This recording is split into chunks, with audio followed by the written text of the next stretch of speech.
تعال اعرفكم على سيوة.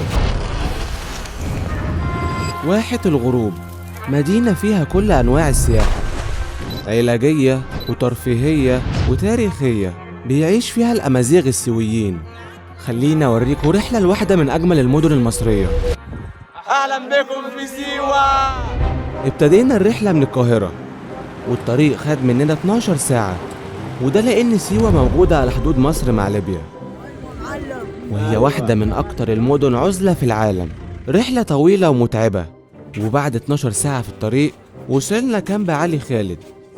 احنا دلوقتي وصلنا عند الكامب اللي هنقضي فيه اليومين اللي هنقعدهم هنا.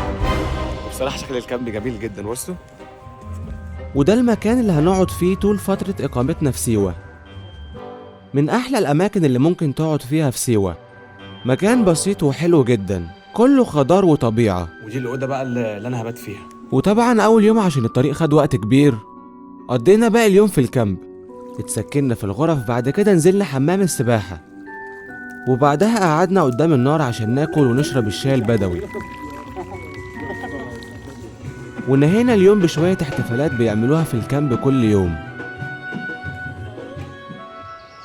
واليوم اللي بعده صحينا وقت شروق الشمس عشان نتمشى شوية ونشوف جمال سيوة وقت الشروق. طلعنا جبل عالي عشان نشوف سيوة من فوق.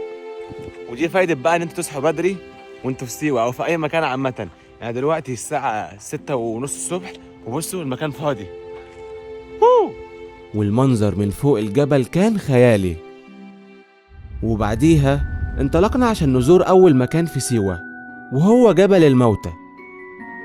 احنا دلوقتي في جبل الموتى اللي موجود في واحة سيوة، واللي اكتشفوه أهل سيوة ساعة الحرب العالمية التانية، وساعتها اكتشفوا مقابر فرعونية أثرية. جبل ولكنه مش جبل عادي، واحد من أكتر الآثار الفرعونية غموضا في التاريخ. جبل الموتى يعد أهم اكتشاف في شمال الصحراء الغربية. هو عبارة عن جبل مخلوط الشكل، اكتشفه أهل سيوة خلال الحرب العالمية الثانية عام 1944.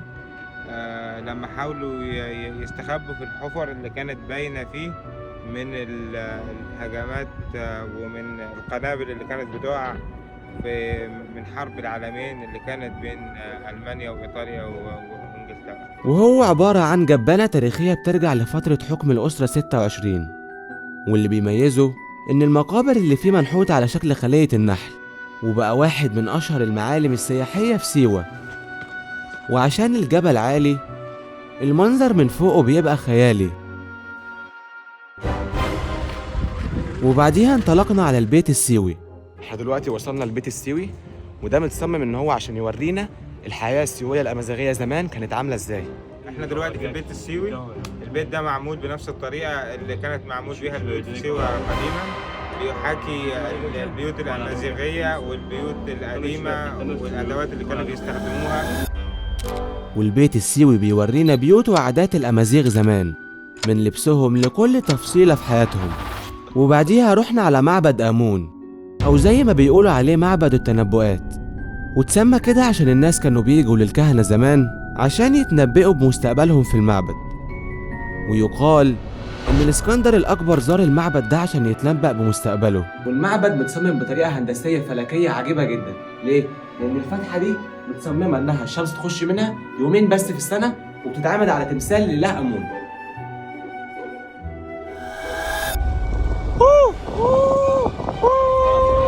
وبعديها رحنا نزور عين الشمس أو عين كليوباترا.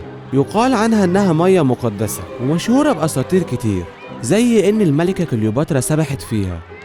بتتدفق فيها المية من آلاف السنين، عمقها حوالي 10 متر. بعديها رجعنا الكامب عشان ناخد العربية الدفع الرباعي وننطلق على بحر الرمال العظيم عشان نجرب أحلى سفاري في مصر.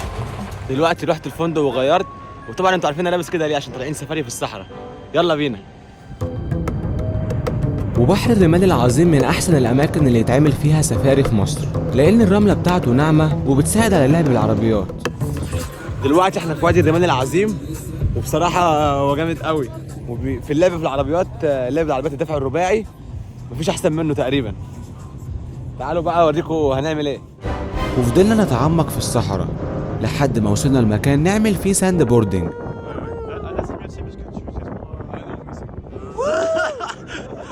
بعدها قعدنا في مكان وولعنا النار عشان نشرب الشاي البدوي مع الغروب.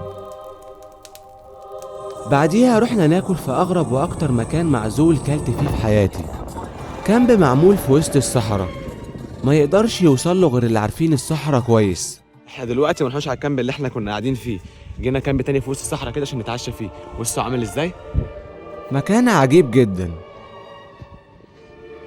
وهناك الخيام اهي اللي هناكل فيها، والأكل كان طعمه حلو جدا. بعديها رجعنا الكامب وختمنا اليوم في عين المية الكبريتية الطبيعية الموجودة في الكامب. مولع مولع.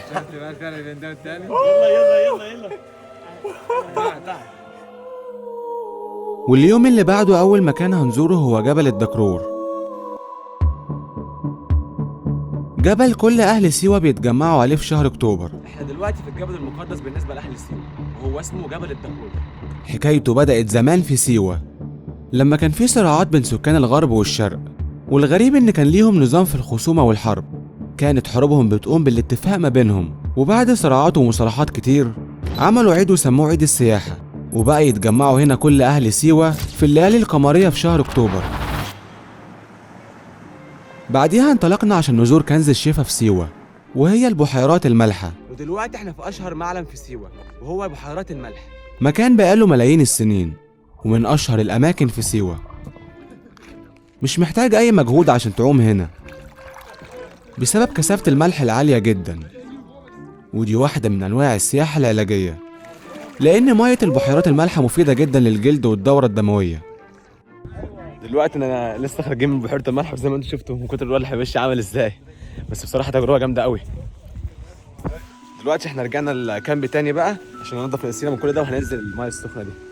وكان لازم بعد المية المالحة ننضف جسمنا من الملح في عين المية الكبريتية الموجودة في الكامب.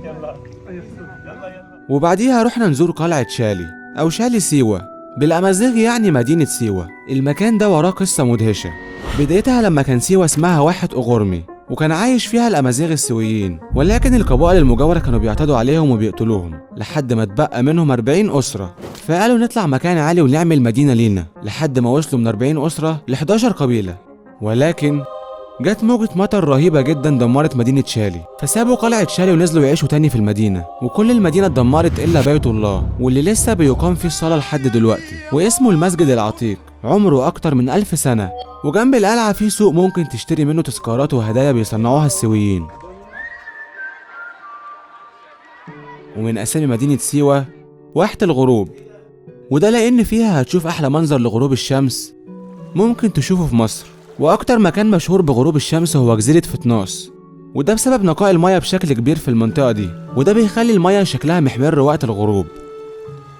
سيوة فيها تنوع رهيب جدا، وفيها كل المقومات اللي تخليها من أحلى المدن المصرية، ودي واحدة من أجمل الرحلات والأماكن اللي زرتها.